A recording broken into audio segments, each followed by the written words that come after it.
أعوذ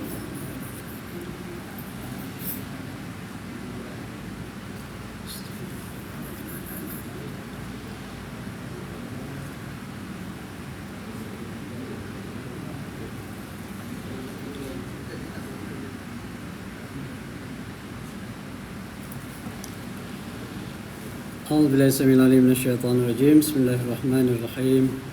الحمد لله رب العالمين والصلاة والسلام على أشرف الأنبياء والمرسلين سيدنا محمد وعلى آله وأصحابه وذريته أجمعين. رب اشرح لي صدري ويسر لي أمري واحلل عقدة من لساني يفقهوا قولي. سبحانك لا علم لنا إلا ما علمتنا إنك أنت العليم الحكيم وتب علينا إنك أنت التواب الرحيم. السلام عليكم ورحمة الله وبركاته. Yang muliakan ahli-ahli Jawatan Kasih Surau, tuan-tuan, puan-puan, anak-anak yang dikasihi sekalian, alhamdulillah wa syukurillah. Kita bertemu untuk kali terakhir sebelum Ramadan Al-Mubarak, insya-Allah. Okey, yang insya-Allah tak lama lagi besar kemungkinan hari Selasa. Besok tengah 6 bulan Besok tengah 6 bulan ada kemungkinan kalau ikut kalender hari Selasa lah. Okey. Tapi kalau ditakdirkan nampak 6 bulan, maka Isnin lah kita puasa. Tapi kat Malaysia ni anak bulan malu-malu sikit. Sepanjang hidup saya ni saya rasa baru sekali 2 kali nampak anak bulan tapi biasanya tak nampak. Bukan tak ada, anak bulan ada tapi tak mahu menunjukkan diri. Dia ada tapi tak nampak sebab negara kita ni dia selalu mendung dia lindung dengan awan dan sebagainya. Jadi kalau ikut kaedah ru'yah bila anak bulan tak nampak maka dia kena genapkan fa'akmilu iddata sya'ban 30 yauman. Maknanya itu hadis Nabi SAW. Maknanya kalau tak cukup, kalau tak nampak anak bulan, bukan maksudnya anak bulan tak ada. Anak bulan ada tapi tak nampak. Okey, sebab dilindungi oleh awan maka kena genapkan Sya'ban 30 hari. Itu konsep dia. Tapi ada orang guna kaedah hisab lah. Dia kata okey, Ramadan Syaban cukup 30 hari. Maknanya kalau tak nampak, maknanya terus ikut apa nama ni lah. Ikut hisab. Ikut hisab lah. Hitungan hisab. Mana-mana pun boleh, tidak ada masalah. Kalau Brunei dulu satu ketika memang sangat strict. Kalau kita raya katalah hari Isnin, kadang-kadang dia raya hari Selasa sebab dia bergantung sepenuhnya kepada ru'yah. Dia bergantung 100% pada anak bulan. Kalau tengok anak bulan nampak, dia puasa lah. Kalau tak nampak, dia akan genapkan 30 hari. Macam kita ni tak, ru'yah ni hanya sebahagian daripada kaedah tapi tidak bergantung 100% kepada ru'yah. Mana ada kemungkinan tengok anak bulan tak nampak tapi kalender ni cukup. Ikut kalendernya, ikut hisabnya dah ada, anak bulan dah ada, maka diputuskan boleh puasa ataupun boleh raya. So lain sikit lah kat Malaysia. Lepas tu kadang-kadang kita dah puasa 1 hari, Brunei masih belum puasa. Kita raya 1 hari, Brunei lambat raya 1 hari sebab dia bergantung 100% kepada tengok anak bulan. Wallahualam. Jadi mana-mana pun boleh, tuan-tuan. Mana-mana pun boleh. Cuma kita tak boleh bergantung kepada negara luar. Contohnya Saudi. Katalah Saudi dah puasa besok contohnya. Kita pun nak ikut puasa juga. Katalah nak puasa juga besok. Tak boleh, tuan-tuan. Sebab dipanggil matlaknya berbeza.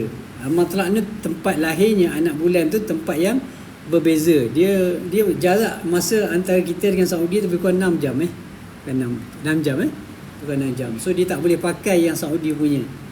Tempat lahirnya anak bulan pun tak sama. Jadi tak boleh ikut.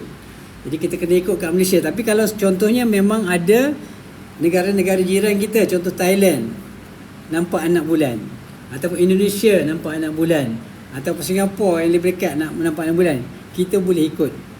Kita boleh ikut. Tapi bukan secara individu lah. Mana kalau negara kita, Malaysia membuat keputusan, okey, oleh kerana Malaysia tak nampak tapi dekat Brunei nampak anak bulan, kita boleh pakai ru'yah penglihatan anak bulan di Brunei itu dan kita boleh pakai kat Malaysia. Tapi bukan boleh secara bersendirian. Ada kawan telefon ataupun ada isteri telefon daripada Brunei, anak bulan dah nampak kat Brunei, besok puasa contohnya.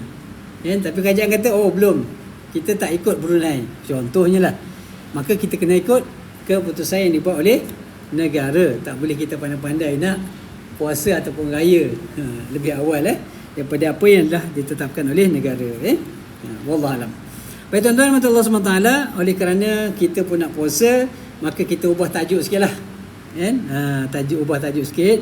Biasanya memang kita baca ensiklopedia solat. Memang kita cerita daripada awal dulu pun memang cerita tentang solat. Tapi rasa tak sesuai lah. Esok 2-3 hari lagi kita nak puasa, kita cerita pasal solat lagi kan. Tak apa. Solat kita sambung lepas raya insyaAllah. Kalau ada rezeki. Baik tuan-tuan, hari ni kita nak cerita pasal puasa. Puasa ni memang kita dah setiap tahun lah. Kalau kita dah umur 60 tahun, 70 tahun contohnya dah banyak tahun lah kita puasa. Dah banyak tahun kita puasa. Alhamdulillah. Setiap orang yang puasa dia akan lalu berbagai-bagai orang kata pengalaman lah. Berbagai pengalaman. Ada pengalamannya sangat menyeronokkan, rasanya seronok sangat. Dia sebab dia tahun-tahun tu kadang tak sama tuan-tuan. Mungkin masa muda kita puasa lain dengan kita dah meningkat, dah tua-tua ni lain sikit. Orang muda dia seronok-seronok je, puasa seronok-seronok kadang-kadang kan. Orang puasa dia puasa kan. Kadang-kadang dia rasa tak nak puasa, dia tak puasa kan. Orang muda dulu-dulu lah. Orang muda sekarang dah beriman insya-Allah mudah-mudahan. Jadi kita nak supaya apa tuan-tuan? Supaya puasa kita ni pada tahun ni lebih baik daripada tahun-tahun yang sebelumnya. So macam mana nak tahu tahun ini kita nak buat baik daripada tahun lepas? Maka kita kena check lah. Sebelum datangnya bulan puasa, kena buat perkiraan. Buat matematik sikit. Buat kira-kira, tengok yang pertama sekali dalam puasa, kita nak check tahun lepas penuh tak puasa. Itu nombor satu. Maknanya kalau penuh, alhamdulillah, maintain. Tahun ni pun kita azam untuk terus puasa penuh juga. Kecuali kalau ada keuzuran. Kalau mereka yang saja meninggalkan puasa, itu dosa besar. Maka wajib dia menggantikan qada. Dalam masa yang sama dia kena bertaubat kepada Allah Subhanahu Wa Taala. Tinggal ibadat puasa dengan sengaja adalah haram hukum dia dan berdosa besar. Dia tidak hanya memadai dengan cara qada saja. Tak boleh. Sama juga dengan orang yang solat. Saja dia tinggal solat, lepas tu dia kata tak apalah qada. Tak boleh qada saja. Dia kena campur dengan taubat. Sebab tinggal solat ini dosa. Dosa bukan dosa kecil, dosa besar. Taubat tak cukup kalau tak ganti. Ganti saja tak cukup kalau tak bertaubat. Jadi kena buat dua-dua.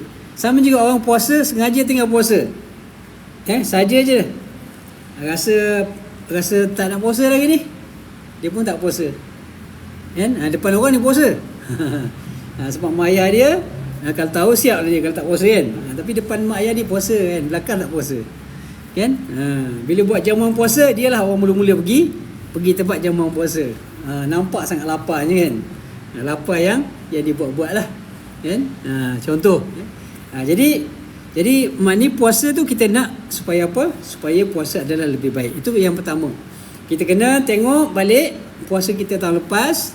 Dan kalau boleh tuan-tuan kalau boleh, kalau biasanya dalam urusan dunia kita sangat-sangat orang kata prihatin lah. Kita ambil berat sangat-sangat pasal hal keduniaan. Contoh, ramai orang yang buat perkiraan setiap hari belanja dia berapa, duit masuk berapa, duit keluar berapa, untung berapa, rugi berapa, modal berapa, target dia bulanan nak jual barang berapa contohnya, target dia nak mendapat pendapatan keuntungan berapa. Bab dunia ni orang kadang ambil kira, maknanya secara cermat dikira dan dia buat perhitungan, buat perkiraan setiap masa, hari-hari buka akaun, tutup akaun. Itu urusan dunia. Yang mana urusan dunia ni walaupun dia penting dalam kehidupan kita, tapi dia tidak sepenting kehidupan akhirat. Tapi untuk urusan akhirat, jarang-jarang kita dengar ada orang buat perkiraan sama macam buat perkiraan dunia. Ada tak orang buat jadual solat, hari-hari buat solat, dia buat 5 waktu solat. Okey, solat penuh tak? 1, dia tik 1, 2, 3, 4, 5. Solat sunat, Okey, rawatib ada tak? Tik, tik, tik, tik. Ada tak hari-hari orang buat? Tak ada.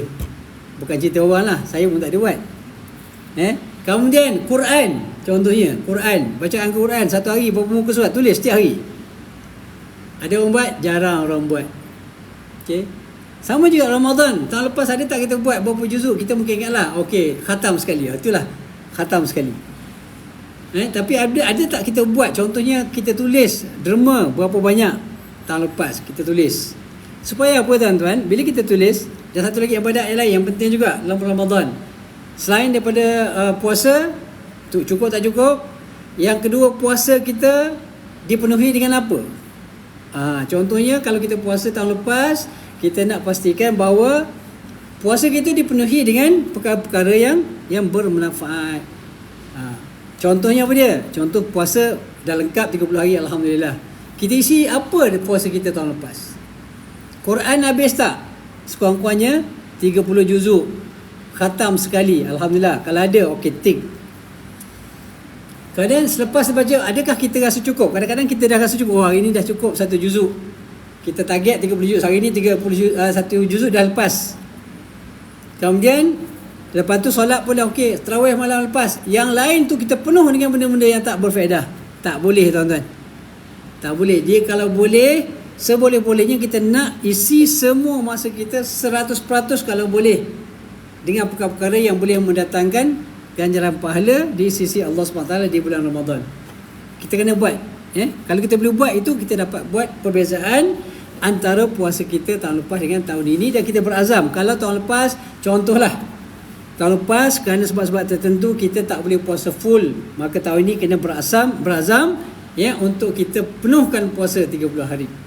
Kalau tahun lepas kita rasakan bahawa kita tak sempat nak khatam Quran sekali, tahun ni kita tambah, insya-Allah cukupkan. Kalau tahun lepas kita kata dapat 1 juzuk satu hari, tahun ni mungkin kita tambah sikit, 1 juzuk suku, 1 juzuk setengah, tambah azam dan tuliskan. Ni saya pun dah disebut-sebut, dia berasalah nak buat. InsyaAllah kita akan cuba buat, tulis, supaya sampai tahun depan kita tahu, kita boleh tengok balik rekod kita tahun lepas macam mana. Itu kita yang tulis kan tuan? Yang Allah Ta'ala tulis, yang malaikat tulis tu lagi dahsyat, lagi detail lah. Yang kita tulis ni at least kurang-kurangnya kita boleh balik, rujuk balik, dan kita boleh menambahkan dia punya kualiti ibadah kita. Tuan-tuan yang Allah SWT, bulan Ramadan ni bulan yang sangat-sangat istimewa.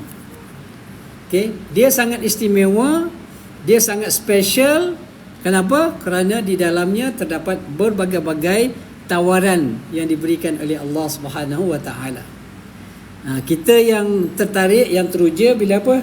Bila dekat-dekat nak raya, bahkan kadang-kadang sebelum raya lagi, tuan-tuan. Iklan-iklan yang sangat luar biasa dekat TV, dekat mana-mana, dekat media sosial. Sekarang ni dah mulalah iklan Ramadan, iklan makan minum, iklan buka puasa, iklan tawaran tu tawaran ni. Kita memang seronok tuan-tuan dengan tawaran-tawaran ni. Tetapi tawaran dunia ni lebih menarik berbanding dengan tawaran akhirat. Sebab apa tuan-tuan? Sebab tawaran dunia ni boleh nampak depan mata. Hari ni iklan video, iklan makanan tuan-tuan. Kalau tengah puasa tu tengok, Allah meleleh elok. Tengok ayam goreng lah, tengok makanan, ya Allah, dia punya gambarnya punyalah menyelerakan.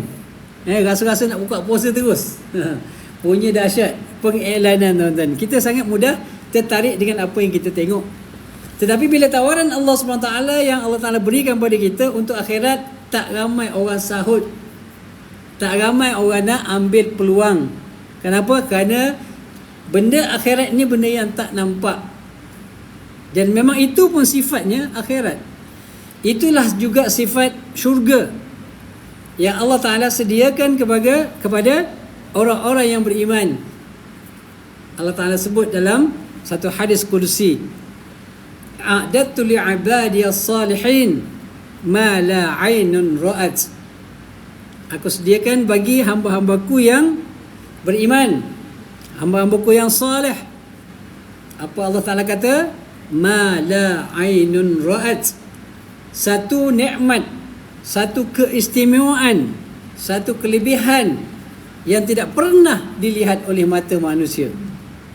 Nikmat dahsyatnya tuan-tuan, kecantikan. Kalau orang tu, kalau bidadari kita kata cantik, orang yang kita lihat atas dunia ni, maka tak boleh nak dibandingkan dengan apa yang Allah Ta'ala sediakan di hari akhirat.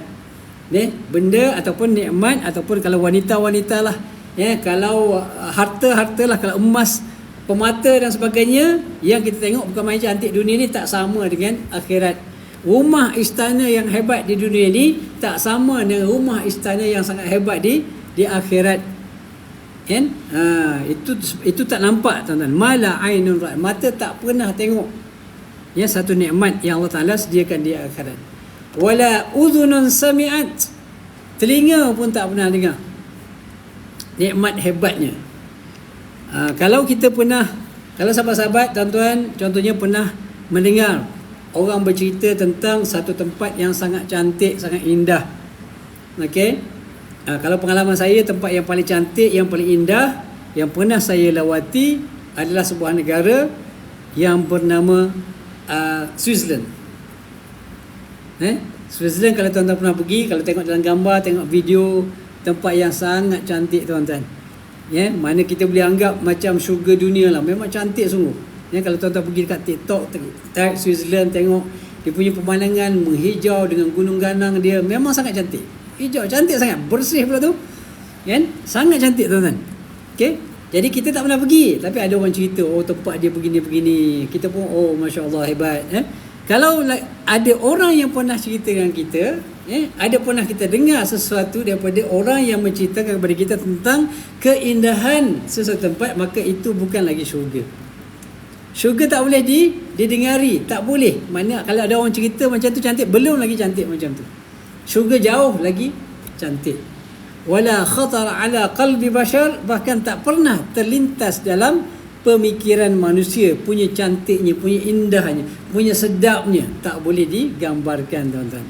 Jadi itulah sifat-sifat nikmat yang dikurniakan oleh Allah SWT bagi mereka yang bertakwa, mereka-mereka yang salih di sisi Allah Subhanahu wa taala. Jadi Allah Subhanahu wa taala tuan-tuan memang nak kita semua masuk syurga. Apa bukti dia? Walaupun manusia tuan-tuan, manusia sekufur-kufurnya atas dunia ni, manusia bunuh orang lain yang tidak berdosa seperti berlaku di Palestin. 30,000 umat Islam mati tuan-tuan. Dan pembunuhan ini satu dosa yang sangat besar. Allah Ta'ala sebut dalam Quran apa dia? Wa man qatala mu'minan faka'annama qatala an-nasa jami'a. Orang siapa membunuh seorang yang mukmin, maka dosanya sama seperti membunuh seluruh umat manusia. Dosa besar. Kalau ikutkan zaman dulu tuan-tuan, zaman sebelum kedatangan syariat Nabi SAW, umat-umat terdahulu, umat zaman Bani Israel, bila buat satu dosa saja, Allah Ta'ala hancurkan mereka. Allah Ta'ala terbalikkan bumi. Allah hantar dengan halilintar dan sebagainya, petir yang kuat sampai mematikan mereka. Banjir, contohnya di zaman Nabi Nuh, ingkar, Allah Ta'ala datangkan banjir, hancurkan mereka semua. Tapi hari ini manusia buatlah dosa apa pun, bunuh orang seramai itu pun, Allah Ta'ala masih lagi tak hancurkan mereka. Tengok apa yang berlaku di Gaza, puluhan ribu dibunuh, tapi Allah Ta'ala masih lagi beri peluang kepada mereka untuk hidup. Tanda tu, itu tanda Allah Ta'ala sebenarnya nak manusia ni insaf, nak manusia ni kembali kepada Allah SWT, nak manusia ni kembali bertaubat, bagi peluang masa, bagi peluang untuk bertaubat, bagi peluang untuk kembali kepada jalan, bagi peluang untuk bertaubat. Itu tanda, bukti bahawa Allah Ta'ala memang sayang dengan manusia ni, walaupun dosa yang dibuat ini terlalu berat di sisi Allah, walaupun Allah Ta'ala benci mereka, walaupun Allah Ta'ala marah dan murka kepada mereka, tapi Allah Ta'ala tetap berikan peluang kepada mereka untuk hidup. Ini bukti kasih sayang Allah Ta'ala kepada makhluk dia, kepada manusia khususnya. Bagi lagi peluang. Dan tak dibinasakan. Dan sebab itulah hari ini tuan-tuan, kalau kita tengok apa-apa berlaku, katalah bencana, tiba-tiba datang tsunami lah, menyerang satu-satu negara. Okey, contohnya berlaku dekat Indonesia, maka kita tak boleh dengan mudah mengatakan oh ini bala daripada Allah. Kerana di Indonesia ramai orang melakukan kemaksiatan contohnya, maka Allah Ta'ala turunkan bala. Tak boleh kata macam tu tuan-tuan. Sebab apa? Sebab kita tak tahu adakah itu betul bala daripada Allah Ta'ala ataupun memang itu orang kata natural disaster, bencana alam yang biasa berlaku. Kenapa dekat Malaysia tak ada gegaran tuan-tuan?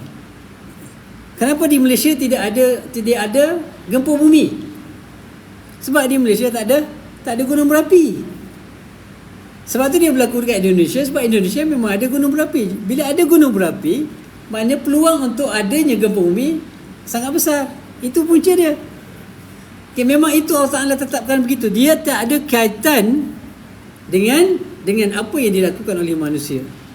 Dan sebab pertamanya macam kita sebutkan tadi, bagi umat Nabi Muhammad sallallahu alaihi wasallam, sebesar mana dosa yang dilakukan oleh mereka, Allah Ta'ala tak bagi secara tunai. Mana Allah Ta'ala tak akan turunkan terus bala bencana kepada mereka, tak. Allah Ta'ala bagi peluang lagi, bagi peluang umur 20 tahun, 30 tahun, 40 tahun, sampai 100 tahun pun bagi lagi peluang hidup. Supaya mereka akhirnya bertaubat kalau mereka nak bertaubat. Tapi dah sampai 100 tahun tak juga bertaubat, mati. Itu pulang pada mereka lah, itu pilihan mereka. Tapi nak ceritanya tuan-tuan, Allah Ta'ala memang nak sangat kita manusia ni untuk masuk syurga Allah Subhanahu Wa Ta'ala. Itu bukti yang pertama. Bukti yang kedua tuan-tuan, bukti Allah Ta'ala nak sangat kita masuk syurga adalah keampunan yang dijanjikan oleh Allah Subhanahu Wa Ta'ala. Kan? Allah Ta'ala manusia ni walaupun dia berdosa besar macam mana pun, hatta kalau dia syirik kepada Allah SWT pun, kufur, tolak Allah, sembah berhala, buat maksiat berbagai-bagai, Allah tetap bagi peluang mereka untuk bertaubat. Dan orang yang bertaubat, Nabi kata apa dia? At-taibu minadz-dzambi kama la dzambalah. Orang yang bertaubat daripada sebarang dosa yang mereka lakukan, seakan-akan mereka tidak pernah melakukan dosa. Nampak tuan-tuan? Naknya Allah Ta'ala bagi peluang kita masuk syurga.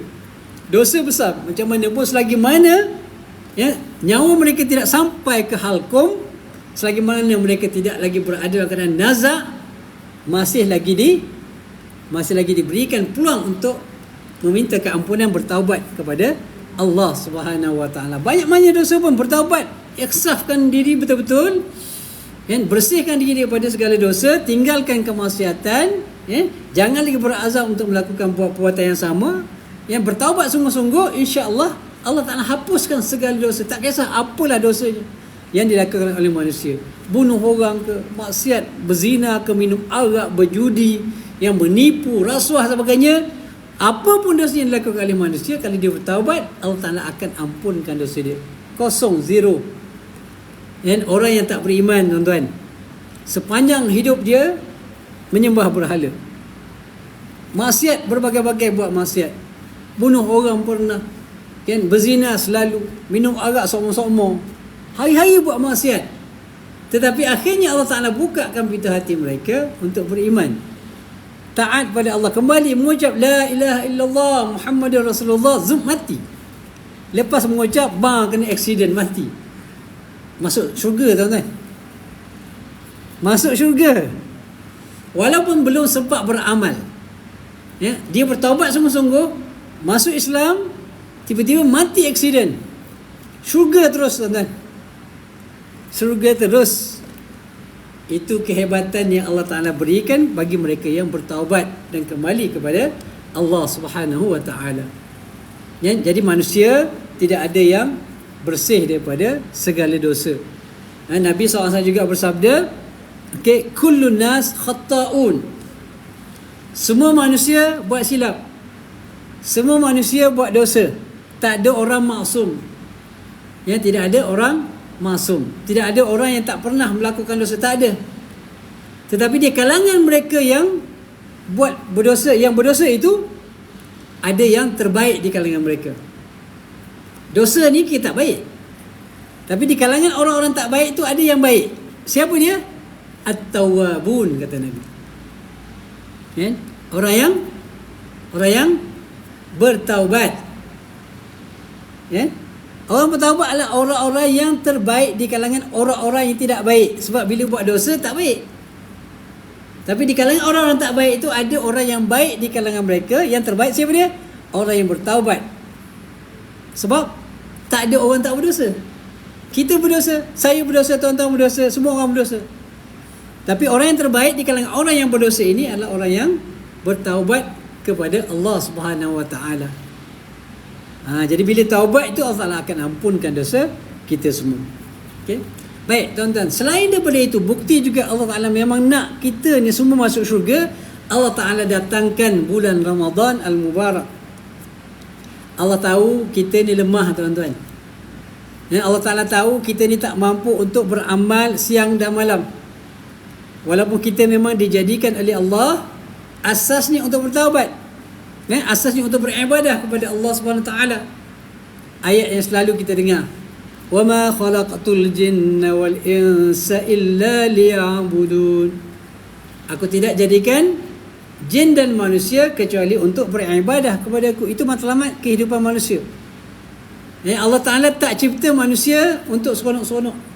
Allah Ta'ala tak cipta manusia untuk main-main, untuk buang masa, tak. Allah Ta'ala tak jadikan manusia untuk berniaga. Itu bukan matlamat utama. Atau untuk bekerja siang malam. Bukan itu matlamat. Matlamat sebenar Allah Ta'ala cipta manusia adalah untuk beribadah. Untuk melakukan ketaatan setiap masa, setiap ketika, setiap saat. Tapi manusia ni Allah Ta'ala jadikan lemah. Manusia tak mungkin boleh beribadah sepanjang masa. Ada masa dia penat. Ada masa dia sibuk. Ada masa dia sakit. Ada masa dia banyak urusan-urusan dunia yang nak dia buat. Dia tak mampu buat ibadah sepanjang masa. Maka Allah Ta'ala datangkan satu package istimewa di bulan Ramadan. Yang mana apabila seorang itu melakukan ibadah di bulan Ramadan, maka Allah Ta'ala gandakan amalan-amalan dia. Bahkan ulama menyebutkan sehingga 700 kali ganda ibadah digandakan pahalanya. Untuk apa tu? Untuk bagi peluang kita masuk syurga Allah Subhanahu Wa Taala. Sebab bulan lain kita dapat ganjaran tidak sebesar apa yang kita dapat dalam Ramadan. Jadi bila datang bulan Ramadan kita solat boleh sampai 700 kali ganda. Kan? Kita buat sedekah, ganjaran dia hingga sampai 700 kali ganda. Kita baca Quran, ganjaran yang sampai 700 kali ganda. Bahkan puasa lagi dahsyat. Ganjaran pahala yang diberikan oleh Allah Ta'ala untuk puasa ini lagi dahsyat tuan-tuan. Sebab apa? Dia tidak ada limit. Bukan setakat 700 kali ganda. Bahkan beribu-ribu kali ganda pun Allah Ta'ala boleh bagi. Kenapa? Kerana puasa ni satu ibadah yang sangat istimewa. Ibadah yang disebutkan oleh Allah SWT sebagai ibadah yang khusus untuk Allah SWT.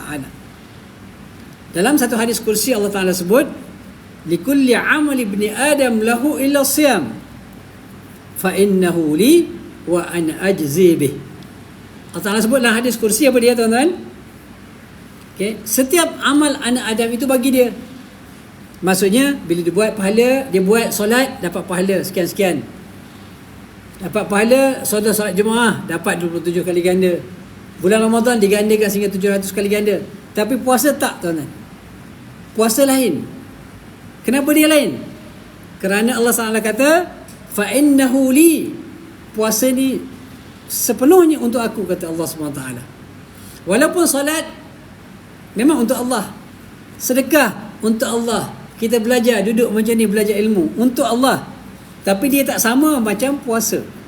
Sebab puasa ni tuan-tuan, dia adalah rahsia antara kita dengan Allah Subhanahu Wa Taala. Kenapa kita kata rahsia? Kenapa kita kata ini adalah satu rahsia? Kerana tidak ada orang yang tahu sama ada kita puasa atau tak puasa, kecuali kita dan Allah. Kita boleh kata kat orang lain, contohnya kadang-kadang kita tengok dekat TikTok, kawan-kawan kita alhamdulillah hari ni sempat puasa, kan, puasa sunat hari ni alhamdulillah, bagus, kongsi benda baik kan. Tetapi kalau ada unsur-unsur riak, maka rugilah, tak dapat apalah, kan. Tetapi sebenarnya puasa betul ke dia? Betul-betul ke dia puasa? Ataupun dia berlaku sebab tak ada orang nampak? Puasa tak nampak tuan-tuan. Ya? Sebab tu dia istimewa. Sebab apa? Sebab contoh tuan-tuan, kalau kita bangun pagi lah contoh, malam tu biasa kita sahur katalah pukul 5 pagi. Sebab sekarang ni subuh pun pukul 6 lebih kan. Mana pukul 5 tu boleh lagi bersahur. Bangun pukul 6 masih lagi sempat bersahur. Pukul 6 pun boleh. 6 suku lebih kurang. 6 suku subuh. Pukul 6 boleh makan lagi? Boleh makan lagi. Okey. Tuan-tuan nak kira yang mana? Nak berhenti masa bila? Waktu imsak ke waktu azan? Yang mana satu nak pakai? Kalau dulu-dulu dekat kampung, saya ingat orang tua bila waktu imsak tu dah berhenti makan. Tetapi istilah pun tak berapa tepat tuan-tuan. Sebab imsak ni dah mula puasa. Imsak tu dalam bahasa Arab, as-saum lughatan al-imsak. Yang puasa ni pada lughah, pada bahasanya adalah menahan diri. Jadi kalau kita letak imsak 10 minit sebelum subuh tu tak betul. Sebab imsak tu artinya kita dah mula berpuasa. Kita mula puasa bukan waktu imsak. Kita mula puasa waktu subuh. Azan subuh baru kena berhenti makan. Bukan waktu imsak. Jadi kita pun sampai sekarang pun tak diperbetulkan. Kelainan masih lagi imsak. Imsak dalam bahasa Arab dah mula berpuasa. Tapi orang terjemah sebagai masa untuk berjaga-jaga. Imsak bukan berjaga-jaga.